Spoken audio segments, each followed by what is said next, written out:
I want to continue on this series I'm doing, what I'm calling Origin of Words. We're going to look up the meaning and the origin of the word NASA. NASA. What is NASA? Here in America, we say NASA is the National Aeronautics Space Administration. National Aeronautics and Space Administration. NASA. NASA. Now, is that really what NASA is? The National Aeronautics Space Administration? Is that how they came up with that word? Oh, let's make an acronym. National N, Aeronautics A, Space S, Administration A, NASA. Or are they not telling us something? In the book of Psalms, in chapter 121, in the very first verse, it says, I lift up my eyes to the hills. And this Hebrew word, lift up, is spelt N-A-S-A. And it's pronounced in Hebrew, Nasa. Nasa means to go up, to lift, to raise up, or to carry away. To go up, to lift up, to raise up, or to carry away. Now, this Hebrew word, NASA, it is used in the Old Testament 653 times. 653 times, that's a lot. So, one of the times it's mentioned, in fact, the very first time it's mentioned, is in the book of Genesis. So Genesis chapter 4. And when you travel down from chapter 4 to verse 13, you get the Hebrew word nasa. Cain says to the Lord, my punishment is greater than I can bear. When you bear something, it is a load you are carrying. You are lifting it up, but it's more than you can bear, so it's pushing you down, right? So bearing something, bearing a load is one of the meanings for nasa. Like I said, nasa means to lift up, to carry away. That's what you're doing when you're bearing a load. You're carrying it somewhere, right? It means to raise up as well, to go up. So Cain says, it's too much for me to keep this up, to keep this load up, right? To bear it. And that is the Hebrew word nasa. What was God telling Cain, by the way? What did he say to Cain after he killed his brother Abel? It says in verse 9, God says to him, to Cain, where is Abel, your brother?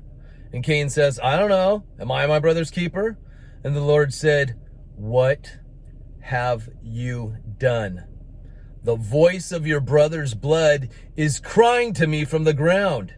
And now you are cursed from the ground, which has opened its mouth to receive your brother's blood from your hand. When you work the ground, it shall no longer yield to you its strength.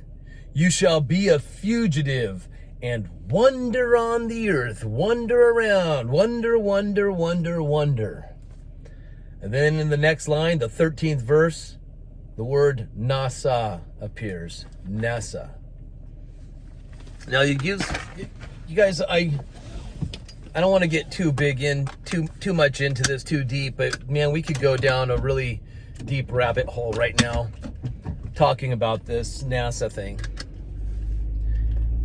Now, I've done a lot of NASA investigation, research. I've seen many videos of people who have done quite a bit of research on NASA. Even the symbol that they use, I'll probably put a picture in the thumbnail so you guys can see it. I know it'll offend people when they see that. Oh, doesn't he know what he's putting on that picture? Well, yeah, I'm doing it so you guys can see it and that you can do your own research. But it's amazing that NASA uses the symbol, but all these space agencies throughout the world, these so-called space agencies, they too use a very similar symbol. What are they trying to communicate to us with that symbol? I'll let you do the research. But here's the thing, you guys. I want to let you know my personal thoughts about NASA. First of all, the deception starts with their very name. What they tell us their name means, okay, well, maybe you did a cute little thing and made it NASA. But what are the chances that it's a word that actually comes from the Bible, from the Old Testament, in Old Hebrew language, that the word NASA's in there, NASA, and it means to go up. Go up. Up and away. It even means to lift off, lift up, lift off. What do they say when they're counting down their rockets? 3, 2, 1, lift off. It's almost like saying in Hebrew, 3, 2, 1, NASA. There's just something I do not trust about NASA. Much like when I was a Jehovah's Witness for the first 30 years of my life, there was just something about the leaders of the Jehovah's Witness religion that the Jehovah's Witnesses religion that I just couldn't really, there was something in me that was bothering me, but I didn't want to vocalize it. How dare me say anything? They're all going to think I'm crazy, my fellow Jehovah's Witnesses. Especially because if you say anything, if you question anything that the leaders of the Jehovah's Witnesses say, if you question anything they say or teach, well, most likely you are going to get excommunicated, what they call disfellowshipped. You're going to be branded as an apostate, an opposer of the Jehovah's Witnesses religion, even though you know it's the true religion, but you oppose it anyway. You go against it anyway, right? And here's the thing, you guys. The leaders of the Jehovah's Witnesses religion is just a small handful of men out in New York. A handful of elderly men, this small amount of men that are fooling and deceiving millions of people all around the world. Now, how can such a small group deceive people all around the world? I mean, it starts in New York. Can the whole world be in on this deception?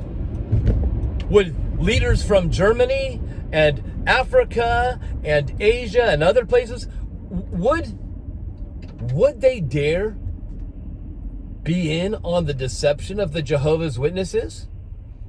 Well, they were deceived. These other leaders, higher up authorities in the Jehovah's Witnesses religion from other areas besides New York, they go throughout the whole United States and into other countries. And they're all deceived. And many of these people know that they are under deception, and they know that they are teaching deception, but because they don't want to be looked down upon by others, because they don't want to lose their reputation or their standing in the religion, they keep themselves quiet. Now, if the Jehovah's Witnesses leaders can deceive millions of people all around the world, you notice how I don't say the word globe ever on this channel? I never use the word globe. And the reason why I don't is because I'm not quite sure. I'm not quite sure if this global teaching is true or not. And I hear lots of Bible-believing Christians use the word globe all the time, and I'm not going to put them down for it, but I just know one thing. If I am not certain on something, I can't go and just repeat the word globe because everybody does it, and so, hey, might as well. I mean, it's common, it's well known, and I don't want to slip of the tongue say it on this channel. So you can go through all my videos and you will see that I never use the word globe. I also don't say the word planet for certain reasons, because I'm just not quite sure.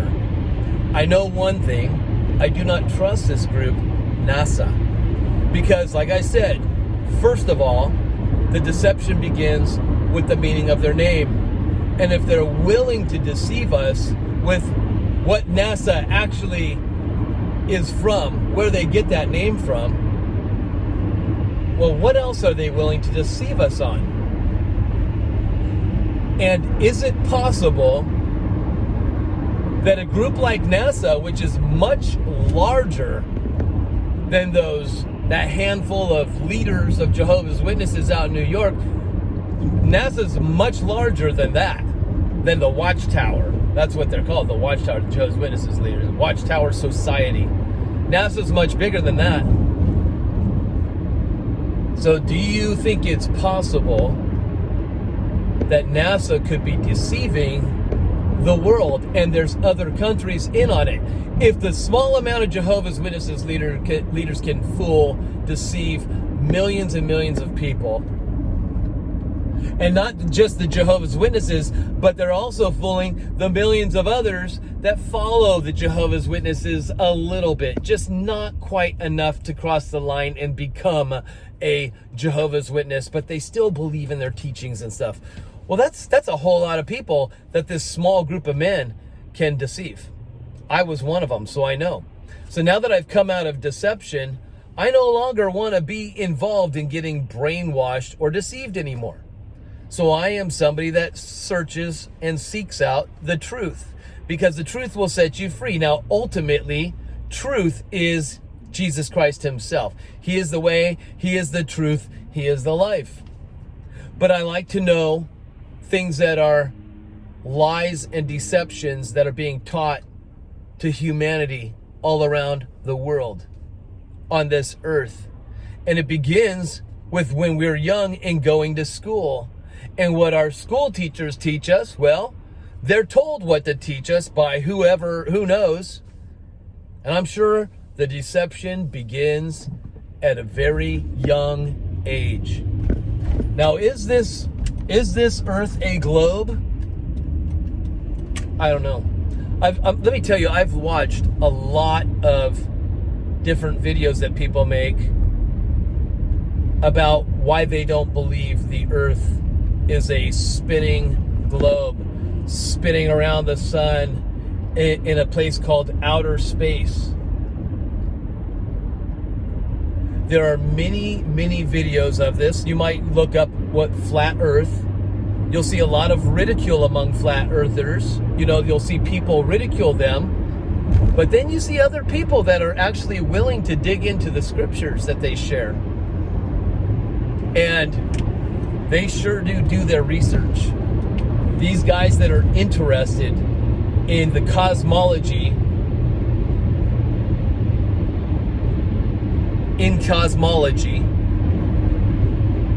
they do deep studies in cosmology in scripture.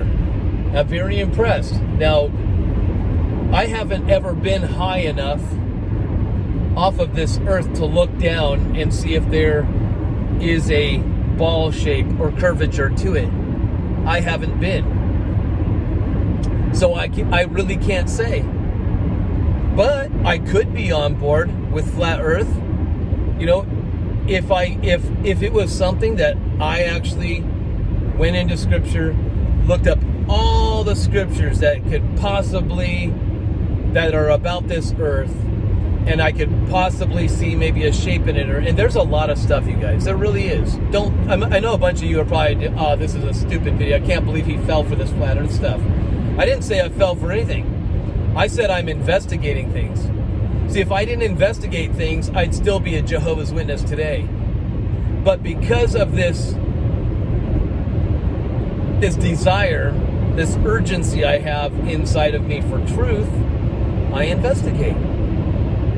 And so flat earth is something I investigated. I mean, listen, I have witnessed in the skies things that you would call unidentified flying objects. Many of the times I've been with other people as well, and they can't explain it. I could make a super long video talking about all the different experiences I've had in seeing. It's almost like once you see them, you're going to see them all your life, because you're always paying attention and looking up. And I've seen these things that I can't mistake at all for an airplane or anything like that. They come in so many different sizes, so many different shapes. I've seen many, many, many of them. I also, when I was a child, I was with my mom's sister, my Aunt Mary. We were out in a place called La Jolla here in San Diego, California. La Jolla has some very nice beaches, and a lot of tourists like to go to the beaches in La Jolla. And my Aunt Mary, my mom's sister, who was from Germany, she'd come stay with us every once in a while during the summertime, and we'd go visit the beach in La Jolla because that's where she liked to go. My Aunt Mary really liked me. She and I had some things in common, right?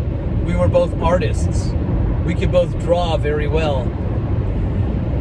And that, I'm saying that for a reason. So my Aunt Mary and my family, we all go to this beach in La Jolla, kind of a little private beach, and where not a lot of people go there. And there's these rocks that go out into the ocean. And she and I made it out to these rocks, and we climbed up on top of these rocks, and she was picking abalone shells, if you know what abalone is. So we're pulling these abalone shells off of these rocks, and suddenly right in front of us comes this long neck comes out of the water, and it had a little head, and it reminded me of like what you might think the Loch Ness Monster would look like. Even though the thing I saw, that my aunt and I both saw, it wasn't a monster. It wasn't scary. In fact, when I was a child, I thought it was like some type of water giraffe.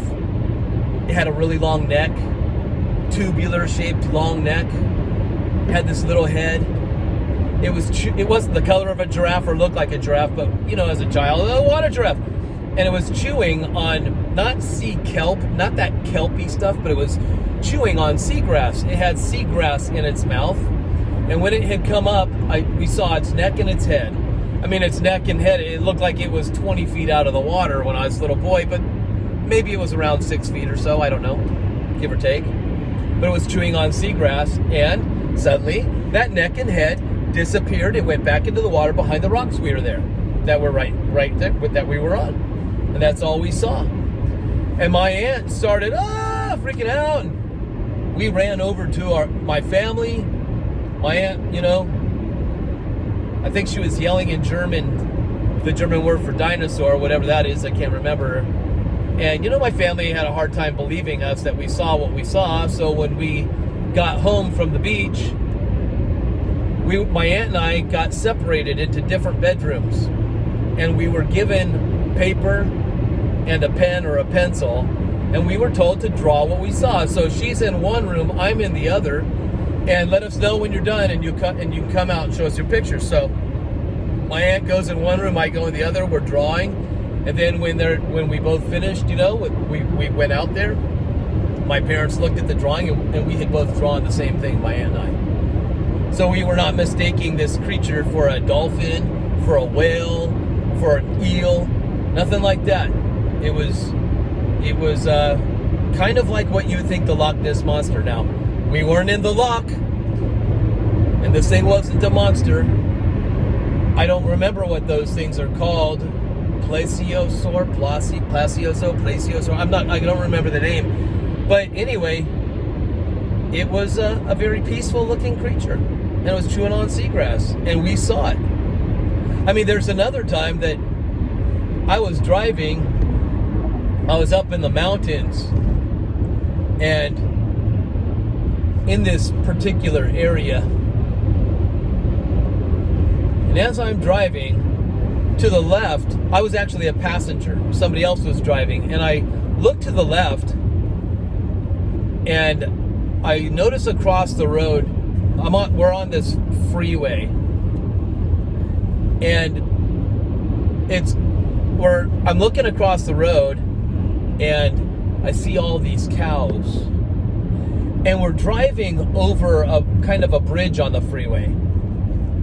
So there's an underpassing under the bridge. These cows are on one side, and then to my right, I just so happened to glance, and my brain takes a snapshot of something I saw, and it was so quick. I hardly had time to see it, but I took a snapshot in my mind. And I'm like, did I just... And there was a wood pile. There was a pile of wood to the right. It looked like broken trees, like somebody took tree branches, thick tree branches, broke them off and stacked them. And next to this pile of wood was something that blended in very well with the color of wood. It looked like something very massive, and its shoulders seemed to be about 5 feet wide. From one end of the shoulders to the other, like 5 feet wide. It looked like that. This thing was huge. And it was kneeling down, kind of like the catcher behind the home plate. When you've got the batter up the plate when you're playing baseball, you've got a guy behind him that's catching the ball. And they sit down kind of like in a diamond shape. And that's what this thing seemed to be doing, but it was so fast. And I'm like, do I have Bigfoot on my mind or something? And so I even tell a friend of mine, Wes Germer, who has a podcast called Sasquatch Chronicles, very interesting to listen to. I've listened to so many people's testimonies, from all the way from judges to police officers to park rangers to military, you name it. He's interviewed these people, and they talk about their eyewitness testimonies of seeing these creatures, what that are called Sasquatch. Now, you can be laughing at me and thinking I'm crazy and all that. Oh, how could you believe that stuff? Well, until it happens to you, you just never know, right? Just like people ridiculed me when I was a Jehovah's Witness and starting to question the religion. I got ridiculed. I was called a conspiracy theorist. How could you be right and all of us are wrong? How is that possible? Are you telling us that millions of us are wrong and you're the only one that's right? And I'm like, well, I mean, if you're going to put it that way, I didn't say it that way, but I guess that's what, yeah. I guess you're right. I guess that's what I'm saying. So, of course, they all thought I was a nut and I'm cuckoo. And all these people that were my friends at one time, I never hear from them. I've been cut off. I'm what they call an apostate. I'm a very dangerous person because I know that Jehovah's Witnesses have the truth. But because I'm so angry and upset and I work for the devil now, I want to mislead everybody I can and get them to leave the true religion. Which you guys know that's not true. I'm just saying that's what they think about me, right? It's cuckoo. But guess what? I was set free. I learned the truth, and the truth is Jesus Christ. So I like to investigate other truths as well, because I don't want to be deceived. Now, I'm sorry that I went so long with this video. I realize, I'm like, wow, I'm really rambling on from just this origin of words video, which I wanted to keep all these videos short. But listen, listen, you guys. I don't know what you feel about NASA. Maybe some of you think they're great or whatever, or maybe you know people that work for them. I don't know. I'm not quite sure if you do, whatever, but there's just something in me that doesn't trust them one bit. And I believe that they get funded so much money. And with all this money and power, oh yeah, I think there's something going on. I don't know the shape of the earth, but I still won't say globe just because I'm unsure. So I'm not going to say it, right? I'm not going to tell you that Bigfoot is a fact. It's truth that he's out there, but that's a whole lot of people making up stories just to, be ridiculed, made fun of. It's not like they're becoming famous. Maybe a small little handful of them get fame from it, but a lot of these people, there's thousands, you guys, and I've listened to thousands. It's really amazing. I've seen the things in the sky that we call UFO. I forget they're renaming it something else now, but unidentified flying objects. I think these things will all tie in to a great deception that is and was and will be. That deception is going to get greater and greater. Even Scripture talks about this deception or great delusion. And I think part of it will tie in with this UFO stuff. A lot of it probably ties in with this cryptid stuff. UFOs, Bigfoot, all that, this NASA stuff, the cosmology of what they call the universe, the outer space stuff and all that. It's like, wow, there's so much deception going on. I don't really know what to believe, but I do want to trust in Jesus about everything. And if Jesus is leading me to investigate these things, then so be it, Lord, I will investigate them. Will I completely jump on board with everything? I'm sure I won't, but I mean, if it happens someday, it happens. As long as it's not deception, as long as it's reality, I would rather know the truth, right? Because I was living brainwashed and in a lie for so many years. I am a truth seeker. And I have a passion for it. Now, here's a little conspiracy stuff for fun. This is just for fun, okay? It just came to me, and I'm going to share it with you. Because I was looking up the word NASA, N-A-S-A, right? NASA. And I was like, okay, so it's a Hebrew word, which means it's in the Old Testament. It's a biblical word. How many times is that Hebrew word NASA used in the Old Testament? And it is used 653 times. 653. I'm like, oh, that's interesting. What is the first mention? Where is the first mention of the Hebrew word nasa? It's in the book of Genesis, chapter 4. Okay. How many verses from chapter 4 is that word nasa? 13.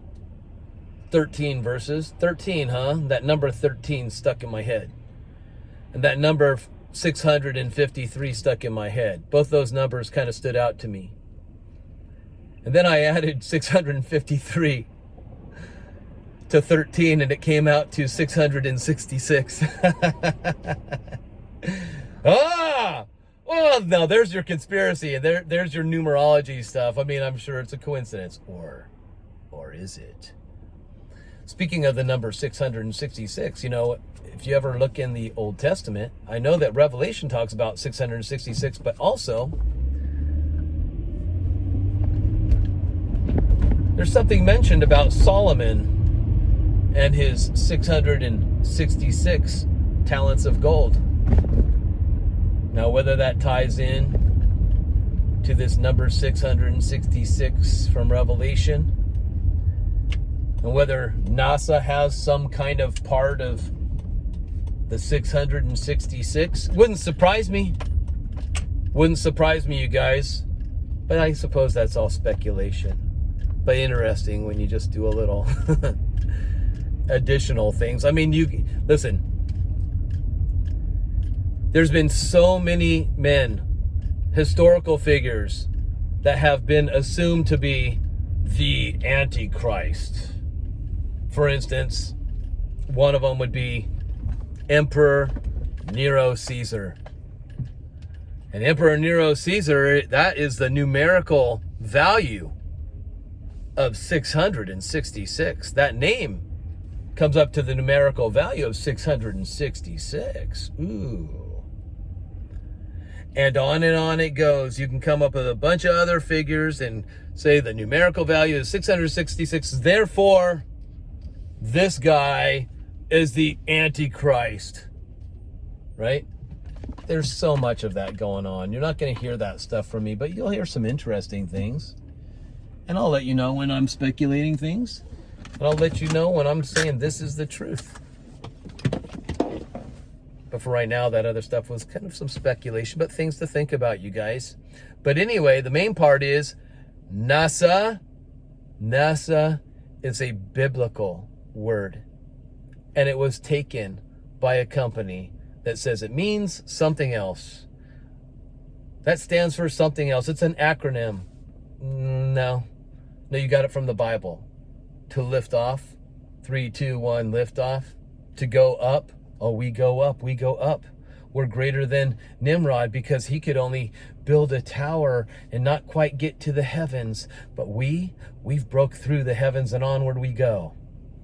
Right? I do believe it's deception, you guys.